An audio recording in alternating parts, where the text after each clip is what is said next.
जय हिंद। अभ्यास online class की इस नए वीडियो में मैं कृष्णा आप सभी का स्वागत करता हूं। आज का वीडियो बहुत ही महत्वपूर्ण होने वाला है दोस्तों, तो वीडियो को शुरू से लास्ट तक जरूर देखिएगा। हम इस वीडियो में बात करने वाले हैं सामान्य विज्ञान से रिलेटेड एमसीक्यू और इसका पार्ट 2 है। अगर आप पहला पार्ट नहीं देखे हो तो मैंने नीचे डिस्क्रिप्शन में लिंक दे रखा है, आपके लिए बहुत ही महत्वपूर्ण है, आप उसको जरूर देख लीजिएगा। ये दोस्तों आपका व्यापम के एग्जाम की प्रिपरेशन कर रहे हैं या फिर सीजीपीएससी या फिर कोई भी कॉम्पिटिशन एग्जाम के लिए, तो ये वीडियो आपके लिए बहुत ही महत्वपूर्ण होने वाला है। तो चलिए दोस्तों वीडियो स्टार्ट करते हैं।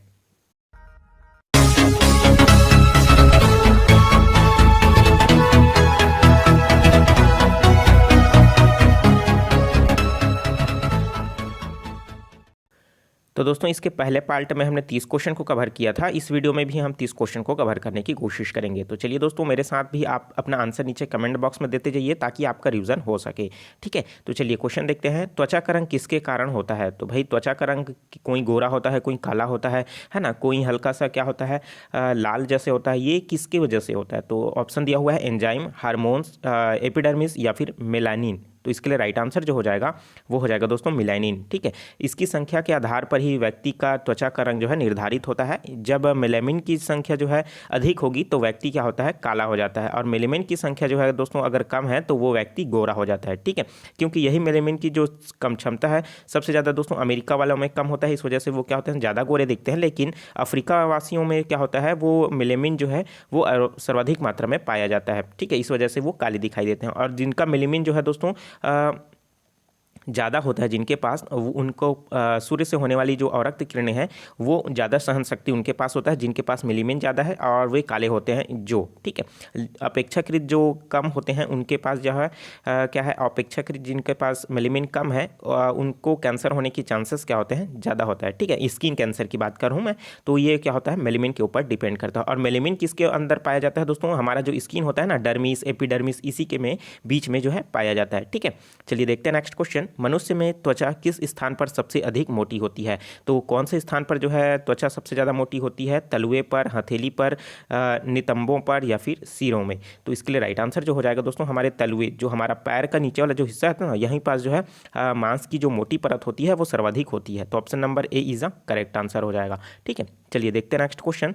मानव शरीर का सबसे बड़ा अंग कौन सा है? तो मानव शरीर का सबसे बड़ा अंग कौन सा है? मस्तिष्क, हृदय, चमड़ा या फिर यकृत? तो इसके लिए राइट आंसर जो हो जाएगा दोस्तों वो क्या हो जाएगा, चमड़ा। क्योंकि हमारे शरीर में चारों तरफ जो है चमड़ा फैला हुआ है। हृदय तो एक ही जगह है, मस्तिष्क तो एक ही जगह है, यकृत भी एक ही जगह है, लेकिन हमारे स्किन का जो चर्बी है या चमड़ा है वो हमारे पूरे शरीर में फैला हुआ है। ठीक है, तो option number C is a correct answer. चलिए देखते हैं नेक्स्ट क्वेश्चन।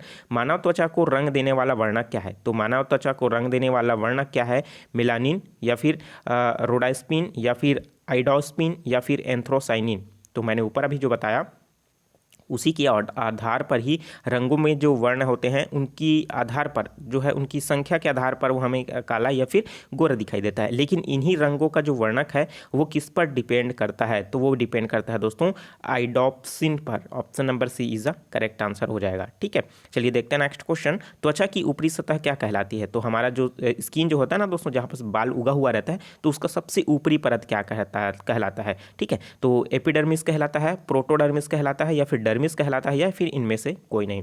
इसके लिए राइट आंसर जो हो जाएगा दोस्तों एपिडर्मिस कहलाता है। एपिडर्मिस जो होता है इस स्किन का सबसे ऊपर वाला हिस्सा होता है, फिर नीचे में हल्का सा गैप पड़ता है, उसके बाद क्या होता है नीचे उसके नीचे डर्मिस पाया जाता है। ठीक है, इन्हीं में छोटे छोटे आइल ग्लैंड्स होते हैं और जो है पसीना निकलने के लिए छोटे छोटे रंध्र जो है इसी में ही होते हैं। ठीक है, और उसी की जगह से छोटे छोटे बाल भी उगते हैं। तो ये क्या हो जाएगा, ऑप्शन नंबर जो एपिडर्मिस है option number A is the correct answer हो जाएगा। चलिए देखते हैं नेक्स्ट क्वेश्चन। रक्त में लाल रंग निम्नलिखित में से किसके कारण होता है? तो प्लाज्मा के कारण, हीमोग्लोबिन के कारण, आरबीसी के कारण या फिर डब्ल्यूबीसी के कारण? तो लाल रक्त जो होता है ये इसका रीजन क्या है, हीमोग्लोबिन की उपस्थिति के कारण। और हीमोग्लोबिन किससे बनता है? आयरन से बनता है। ठीक है, चलिए option number B is the correct answer. चलिए देखते हैं नेक्स्ट क्वेश्चन। जो मैंने अभी बताया उसी का प्रश्न आ गया। देखो हीमोग्लोबिन में होता है, तो हीमोग्लोबिन में क्या होता है, तांबा, लोहा, मैग्नीज या फिर जस्ता? तो राइट आंसर क्या हो जाएगा, लोहा। इसका आंसर तो आप सभी को पता होगा। देखते हैं नेक्स्ट क्वेश्चन। शरीर में हीमोग्लोबिन का कार्य क्या है? तो हमारा शरीर है उसमें हीमोग्लोबिन है, उसका कार्य क्या है? ऑक्सीजन का परिवहन करना, जीवाणुओं को नाश करना या फिर रक्ताल्पता का निवारण करना या फिर लौह का उपयोजन करना? इसके लिए राइट आंसर जो हो जाएगा दोस्तों, ऑक्सीजन के परिवहन के लिए ही हीमोग्लोबिन जो है उपस्थित होता है। तो option number A is a correct answer हो जाएगा। ठीक है, चलिए देखते हैं नेक्स्ट क्वेश्चन। हीमोग्लोबिन किसका महत्वपूर्ण घटक है? तो हीमोग्लोबिन जो है किसमें पाया जाता है, मतलब वही पूछ रहा है इसमें, आरबीसी में पाया जाता है कि डब्ल्यूबीसी में पाया जाता है या फिर पेट्टाकाणु मतलब आपका प्लेटलेट को कहा जाता है या फिर जीव द्रव्य को। तो इसमें RBC is a correct answer हो जाएगा। ठीक है, जिसको रेड ब्लड कार्पस के नाम से जाना जाता है, लाल रक्त कणिका भी कहा जाता है, और इसमें पाया जाता है हीमोग्लोबिन। हीमोग्लोबिन में क्या पाया जाता है, किससे निर्माण होता है इसका? आयरन से होता है। ठीक है, इसकी कमी से एनीमिया नामक रोग होता है, आपको जरूर पता होगा। देखते हैं नेक्स्ट क्वेश्चन, हीमोग्लोबिन का कार्य क्या है? तो ये अमीनो अम्ल का उपलब्ध कराना है, ऑक्सीजन को ले जाना है, या फिर एंजाइम उपलब्ध कराना है, या फिर उत्सर्जन में सहायता करना है। तो आपको अभी थोड़ी देर पहले मैंने बताया कि हीमोग्लोबिन का कार्य क्या है दोस्तों, तो ये है ऑक्सीजन का परिवहन करता है, एक स्थान से दूसरे स्थान तक ले जाता है। मतलब जो हम सांस लेते हैं फेफड़ा से कहाँ तक लाता है, सभी अंगों तक पहुँचाता है, और सभी अंगों से कहाँ तक लाता है, वो फिर से फेफड़ा तक लाता है। ठीक है, तो यह ऑक्सीजन का परिवहन करता है। Option number B is a correct answer. चलिए देखते हैं नेक्स्ट क्वेश्चन, निम्नलिखित में से किसकी सहायता से रक्त द्वारा ऑक्सीजन ले जाया जाता है? किसके द्वारा? अभी मैंने बताया। ठीक है, लोहित कोशिकाओं के द्वारा, बिंबाणु के द्वारा, लसिकाणु के द्वारा, या फिर श्वेताणु के द्वारा। तो आपको पता होगा कि जो पिछली वीडियो है ना, उसी में मैंने बताया था कि जो लाल रक्त कणिका है उसको किस नाम से जाना जाता है, उसको लिम्फोसाइट्स के नाम से भी जाना जाता है, और हिंदी में उसे लसिकाणु भी कहा जाता है। ठीक है, तो option number C is a correct answer हो जाएगा। तो इसमें आरबीसी भी बोलेगा तो यही इच्छा है। ठीक है ना, और लाल रक्त कणिका बोलेंगे तो यही इच्छा है, तो अब कंफ्यूज मत होइएगा। चलिए देखते हैं नेक्स्ट क्वेश्चन, मानव शरीर के अंदर नलिकाओं में रक्त का जो मुक्त प्रवाह होता है निम्नलिखित में से किस रसायन की उपस्थिति में होता है? नलिकाओं में प्रवाहित रक्त का थक्का नहीं बनता है, क्योंकि आपको पता होगा जब भी मतलब ब्लड जो है हमारे शरीर से बाहर आता है तो क्या हो जाता है, थक्का जम जाता है। लेकिन हमारे शरीर में ब्लड क्यों नहीं, थक्का क्यों नहीं जमता, इसका रीज़न क्या होना है, क्या है? ठीक है, तो वही पूछ रहा है इसमें कि उसमें क्या उपस्थित होता है जिसकी वजह से वो थक्का नहीं जमता है। तो ये है दोस्तों ऑक्सी हीमोग्लोबिन, फाइब्रिन, या फिर थम्बोप्लास्ट, या फिर हिपेरिन। तो इसके लिए दोस्तों राइट आंसर जो हो जाएगा वो है हिपेरिन। हिपेरिन की उपस्थिति के कारण ही वो उसे थक्का जमने नहीं देता है, क्योंकि वो ऑलरेडी क्या है, हीमोग्लोबिन जो है उसको ब्लड में ऑक्सीजन ले जा रहा है ना, ऑक्सीजन का परिवहन कर रहा है, लेकिन उसमें जो है ब्लड तो थक्का नहीं जम रहा है ना भाई। तो उसका रीज़न क्या है, हिपेरिन। हिपेरिन की उपस्थिति के कारण जो है थक्का नहीं जमता है। बहुत बार पूछा जा चुका है, इंपॉर्टेंट क्वेश्चन है, वेरी इंपॉर्टेंट, आप इसको जरूर नोट डाउन कर लीजिए, हिपेरिन। ठीक है, चलिए देखते हैं नेक्स्ट क्वेश्चन, आरएच फैक्टर का नाम किसके संबंधित है? तो आरएच फैक्टर किससे संबंधित है दोस्तों?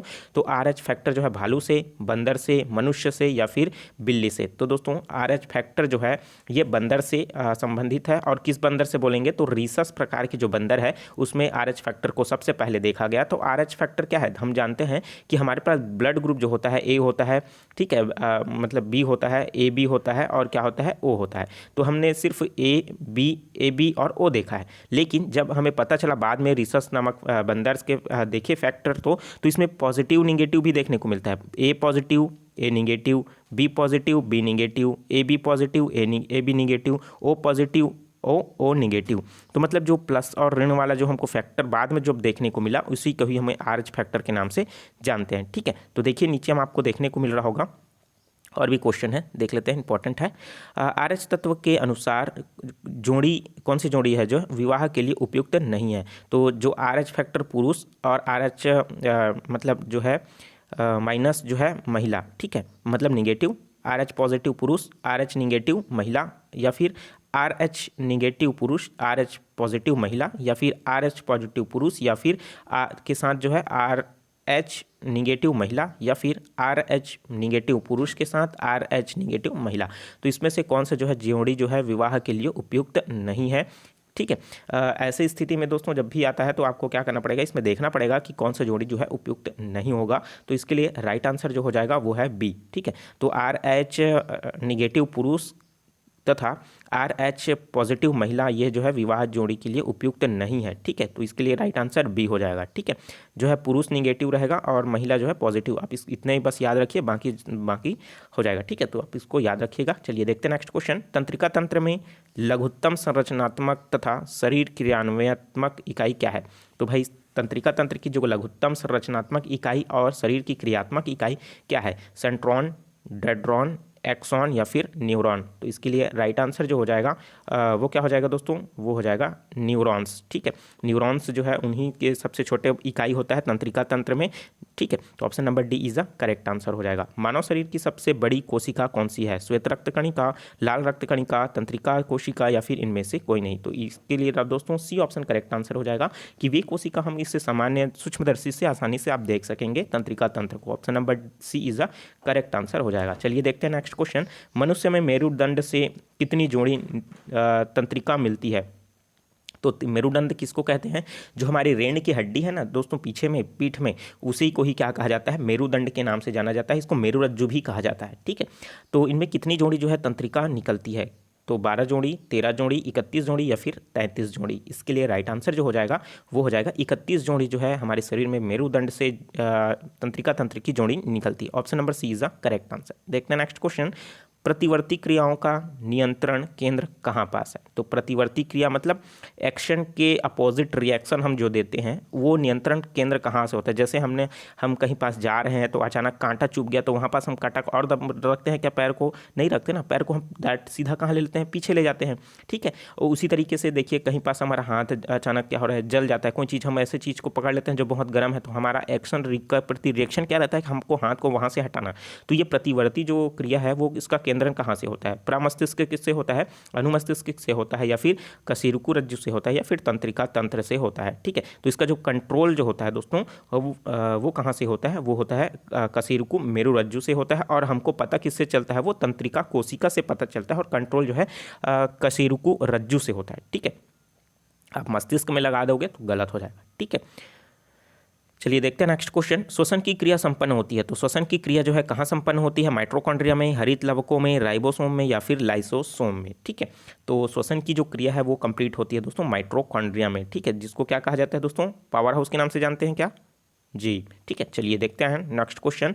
श्वसन के स्वच्छवास में बाहर निकलने वाली वायु की मात्रा कितनी होती है? क्योंकि जब जो दोस्तों आपको पता है स्वच्छवास करते हैं तो उसमें होता है, और स्वच्छवास और श्वसन में आपको पता होगा, श्वसन में क्या होता है कि हम जो ऑक्सीजन लेते हैं वो पूरा हमारे बॉडी से घूम करके कार्बन डाइऑक्साइड बाहर निकलता है। लेकिन स्वच्छवास में हम ऑक्सीजन लेते हैं और तुरंत ही क्या हो जाता है, वो बाहर निकल जाता है, जल्दी जल्दी हम लेते हैं। ठीक है, स्वच्छवास में तो, लेकिन श्वसन में क्या होता है, ज़्यादा समय लगता है स्वच्छवास की तुलना में। तो ऑप्शन नंबर मतलब क्वेश्चन पहले समझ लीजिए कि जब हम स्वच्छवास करते हैं मतलब जल्दी जल्दी सांस लेते हैं तो बाहर निकलने वाली ऑक्सीजन की मात्रा कितनी होती है? 14%, 16%, 20% या फिर 25%? इसके लिए राइट आंसर जो हो जाएगा दोस्तों उस समय जो निकलता है वो 16% होता है। Option number B is a correct answer. चलिए देखते हैं नेक्स्ट क्वेश्चन। ग्लूकोज के पूर्ण ऑक्सीकरण के फलस्वरूप कितने अणु एटीपी पर निर्माण करते हैं? तो जब भी हम कोई भी चीज़ भोजन ग्रहण करते हैं तो उसमें ग्लूकोज बनता है, उसमें पूर्ण ऑक्सीकरण होता है और हमको क्या मिलता है? एनर्जी मिलता है। लेकिन उसमें जो कुछ ऊर्जा जो है हमारे शरीर में संचित हो जाता है, कहाँ होता है? एटीपी में, एडोनेसिन ट्राइफास्फेट में क्या होता है? वो एकत्रित हो जाता है। और ये जो है दोस्तों कितना अणु उसका निर्माण होता है? 2 अणु, 28 अणु, 38 अणु या फिर 48 अणु? ये क्वेश्चन बहुत बार पूछा जा चुका है, याद कर लीजिए। तो वो होता है 38 अणु जो है इसमें निर्माण होता है। Option number C is the correct answer. आपने दोस्तों 11वीं 12वीं में देखा होगा, रिएक्शन जब होता है ना, ग्लूकोज का निर्माण के दौरान जो है ऑक्सीकरण होता है तो उसमें जो है अलग से आप एटीपी लिखते होंगे, 38 एटीपी। तो यही 38 एटीपी की बात कर रहा है, तो सी ऑप्शन करेक्ट आंसर हो जाएगा। चलिए देखते हैं नेक्स्ट क्वेश्चन। मनुष्य 1 मिनट में कितनी बार सांस लेता है? तो ये सामान्य वयस्क आदमी की बात कर रहा है। ठीक है, जो बच्चे होते हैं वो कंपेरिजन टू वयस्कों से ज़्यादा देर जल्दी जल्दी सांस लेते हैं। ठीक है, तो 16 से 18, 20 से 25, 12 से 41 या फिर 70 से 72? तो इसके लिए दोस्तों राइट आंसर जो हो जाएगा 70 से 72 बार क्या होता है? सांस लेते हैं। लेकिन जो बच्चा होता है लगभग 105 बार तक वो सांस ले लेता है, 80 से मतलब 105 तक ले लेता है। ठीक है, नेक्स्ट क्वेश्चन देखते हैं। भोजन का ऊर्जा में परिवर्तन कोशिका के किस भाग में होता है? तो भोजन का जो ऊर्जा में परिवर्तन कोशिका के किस भाग में होता है? केंद्रक में, लाइसोसोम में, राइबोसोम में या फिर माइटोकॉन्ड्रिया में? तो दोस्तों आपको पता होगा कि भोजन का ऊर्जा में परिवर्तन कोशिका के किस भाग में होता है? तो ये होता है माइटोकॉन्ड्रिया में। मैंने थोड़ी देर पहले बताया, कोशिका का पावर हाउस। ठीक है, तो option number D is a correct answer. ठीक है, लाइसोसोम क्या है? आत्महत्या की थैली। राइबोसोम क्या होता है? आपको पता होगा। केंद्रक क्या है? जो है पूरी तरीके से उसका बेस कोशिका का। ठीक है, तो option number D is a correct answer. चलिए देखते हैं नेक्स्ट क्वेश्चन, और इस वीडियो का जो है दोस्तों अंतिम प्रश्न। ठीक है, इस वीडियो में हमने 30 क्वेश्चन कवर किया। ऑक्सीजन की उपस्थिति में सुक्रोज का कार्बन डाइऑक्साइड एवं जल में ऊर्जा निर्मुक्त होने के साथ पूर्ण रूपांतरण होने को कहते हैं। तो ये प्रोसेस जो होता है उसको क्या कहते हैं? वायु श्वसन, अस्वावायु श्वसन, या फिर ग्लाइकोसिस, या फिर जल अपघटन। तो इसको कहा जाता है दोस्तों वायवीय श्वसन कहा जाता है। जब इसमें ऑक्सीजन की उपस्थिति में सुक्रोज का कार्बन डाइऑक्साइड में एवं जल ऊर्जा निर्मुक्त होता है और इसमें ऊर्जा जो है पूरी तरीके से पूर्ण रूपांतरित होता है। जब इसमें आधा रूपांतरित होता है तो उसको अलग बोला जाता है, लेकिन जब पूर्ण रूपांतरित हो जाता है तो उसे क्या कहा जाता है? वायवीय श्वसन, मतलब वायु श्वसन कहा जाता है। तो option number A is the correct answer हो जाएगा। ठीक है, तो दोस्तों इतनी जानकारी मैंने इस वीडियो में बताया। आप इतना आपको कितना आपका सही हुआ और कितनी आपके पास जानकारी है, तो दोस्तों आपको ने देखा होगा। तो वीडियो कैसा लगा कमेंट करके ज़रूर बताइएगा, और वीडियो अच्छा लगा हो ज़रूर लाइक कर दीजिए, क्योंकि आपके लाइक से ही हमें मोटिवेशन मिलता है अच्छे वीडियो प्रोवाइड करने के लिए।